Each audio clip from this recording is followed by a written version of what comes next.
ராமநாதபுரத்துல மீன் மார்க்கெட்ல உணவு பாதுகாப்புத்துறை அதிகாரிகள் அதிரடி சோதனையில ஈடுபட்டு கெட்டு போன 20 கிலோ அளவிலான மீன்களை பறிமுதல் செஞ்சு அழிச்சு கடை உரிமையாளர்களுக்கு அபராதமும் விதிச்சிருக்காங்க. ஏற்கனவே ஆப்பிரிக்கன் வகையான கெளுத்தி மீன்கள் 800 கிலோ அளவுல பறிமுதல் செய்யப்பட்ட நிலையில அதிகாரிகள் மறுபடியும் இப்படி நடவடிக்கை மேற்கொண்டிருக்கிறது பெரும் பரபரப்பு சூழலை ஏற்படுத்தியிருக்கு.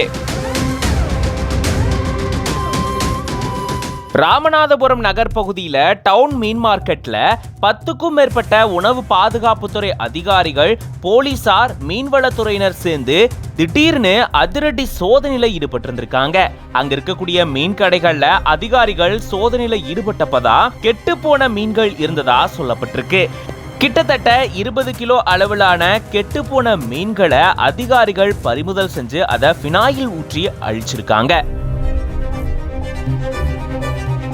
அதை தொடர்ந்து இந்த கடை உரிமையாளர்களுக்கு அபராதமும் விதிக்கப்பட்டிருந்திருக்கு. இதுக்கு முன்னாடி நாள் தான் தடை செய்யப்பட்ட 800 கிலோ அளவிலான தேளி அப்படின்னு சொல்லப்படக்கூடிய ஆப்பிரிக்கன் கெளுத்தி மீன்களை அதிகாரிகள் ராமநாதபுரம் பகுதியிலிருந்து பறிமுதல் செஞ்சிருந்தாங்க. இதை தொடர்ந்துதான் நகர் பகுதியில் இருக்கக்கூடிய மீன் மார்க்கெட்ல அதிரடி சோதனையில ஈடுபட்டு கெட்டு போன மீன்கள் 20 கிலோ அளவுல பறிமுதல் செய்யப்பட்டு அழிக்கப்பட்டிருக்க சம்பவம் அந்த பகுதியில பெரும் பரபரப்பு சூழலை ஏற்படுத்தியிருக்கு.